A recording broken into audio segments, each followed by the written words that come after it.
What is the most powerful trait we have? You need power, speed. Let your imagination do the rest. Undisputed, the Mexican Monster Pack out now. Boxing King Media, delighted to be joined by Andy Lee, back out here in New York, amongst all his Irish faithful. New York's almost like an Irish town. Wherever you go, it's Irish pub, Irish, Yeah. it's Irish that. Oh, the Irish is synonymous with New York. Yeah. We like to say we built this city back in the day, but it's one of my favorite places and one of my favorite places to fight. I fought here 6 times throughout my career. Had some of my best knockouts here, and yeah, great place. It's like home away from home.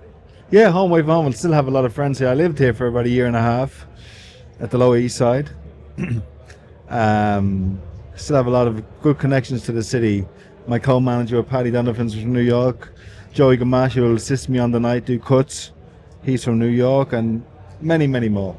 The only thing I'm missing is an American accent there from Andy Lee. Yeah. Yeah. So let's jump into the boxing, Andy. You've obviously worked with Hamza. Before we talk about any boxing stuff, I want to know, what's he like as a person to work with? You've obviously worked with a lot of boxers, personalities, everyone has their own egos and their different temperaments, etc. How have you guys hit it off like as people?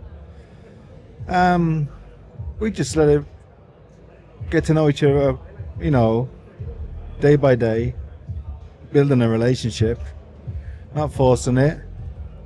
But he's a gentleman, very respectful, good fun, likes a laugh, but is very serious when it comes to work. And what I will say about him, he's got one of the best support teams I've seen in boxing. From his manager to his dad, his brother, his manager Adil, his dad Cam, his brother Keith, his chef, Paul the nutritionist, Manny the physio, his 2 friends have come out, Ali and Osama. We got some of the best support team I've seen, so it's been a really easy job for me. All I've had to do is focus on the training. Usually I'm organising everything around the fighter. Like, I'm doing the job of the manager, I'm doing the job of the physio, I'm doing the job of the conditioner, I'm doing the job of the nutritionist. Well, for me in this camp, I just had to work on the boxing, and that's gone from strength to strength. And I'm really excited about him, how he's performing in the gym. If he can carry that into the ring, now it's always difficult to do it in the ring, especially after a short period of time together. But if he can just take some of it into the ring with him, he's going to do well. You touched on it there about team members. I've seen a lot of trainers sometimes don't like teams that are too big. So what was the key factors about his team that you felt that it's good to have them around? Well, there's a chain of command, and he's number 1 and I'm number 1 also. Like, what we do is the most important thing. Everybody else is here to help us, and that's the way it should be. You know, in any camp, the head coach is as I said, he's the captain of the ship. He's steering the ship, and everyone has to fall in line and go with that. But there's no egos in this camp. Everyone's working for Hamza and making sure he's in the best. He's as happy as he can be, and that's. I think it's been a great team effort. The occasion's going to be big. You've obviously said you've done it 6 times fighting in New York. First time he's trained in the US, but he's never fought in the US. So fighting in front of it in a stadium with all that pressure of Riyadh season and trying to be the poster boy of British boxing, how's he going to deal with that from what you've seen of him? It remains to be seen, but there's always pressure on any fight. Whether it's your first fight, your third fight, there's always pressure from yourself. Some of it's external, but the most pressure comes from yourself because you always want to do well. His last fight was for a world title. This is not for a world title, but they're equal. They're probably equal in significance in terms of what they mean for the career and what it would lead to. But he's just got to beat Berlanga. He's well capable of doing it. He's gone from being an outsider, an underdog, to being a favourite now, slight favourite on the cards. And so you can see there's a bit of a move towards him.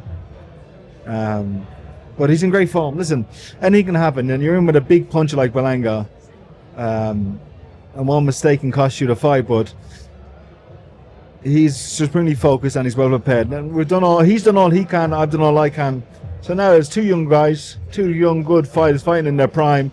And let's see who wins. I tell you what I find, speaking to casual fans who don't know a lot about boxing, they're picking Berlanga, but everyone that knows the game, I'll give you an example. Paulie Malignaggi, I spoke to him the other day, and he said Berlanga's very basic and predictable, and he said if Hamza does what Andy Lee teaches him, he should stop him. That's what Paulie Malignaggi told Well, me. that's a great compliment, and from a respected boxing man.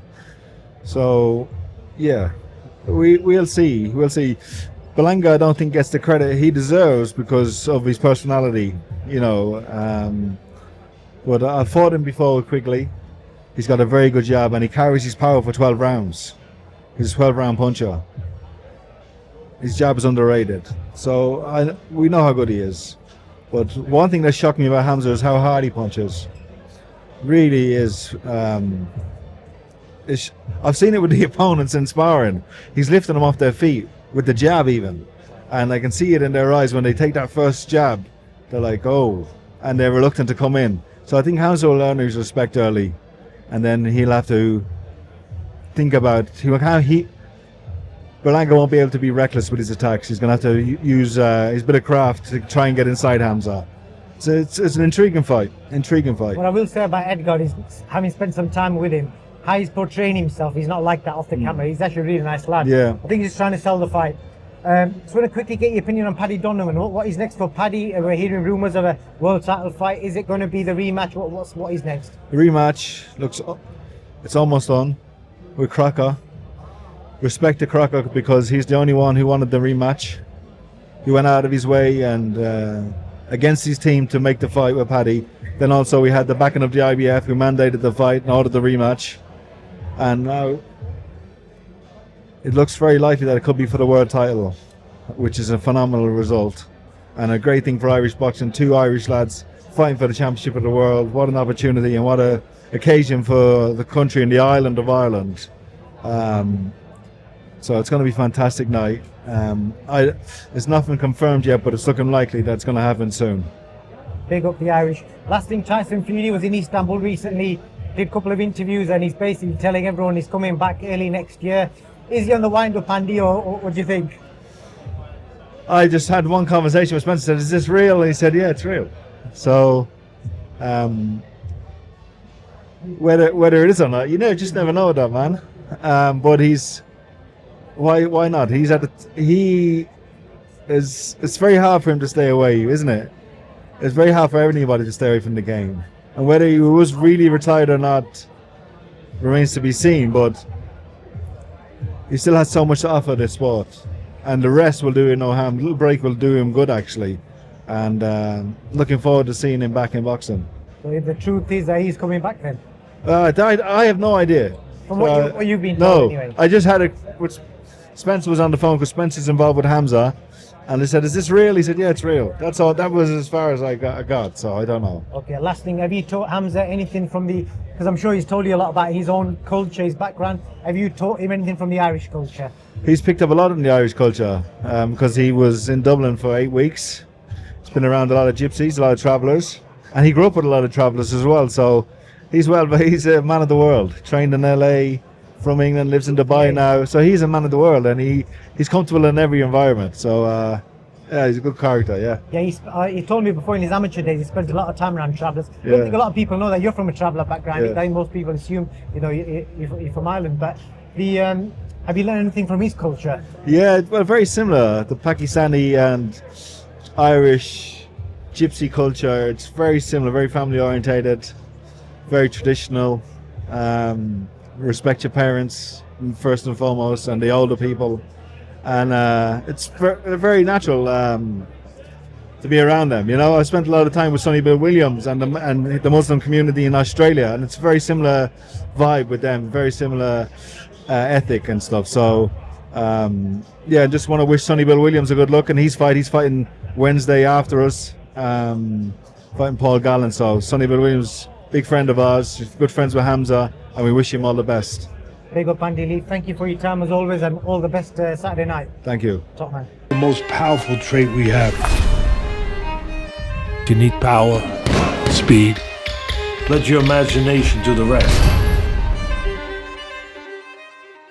Undisputed. Undisputed, the Mexican Monster Pack out now.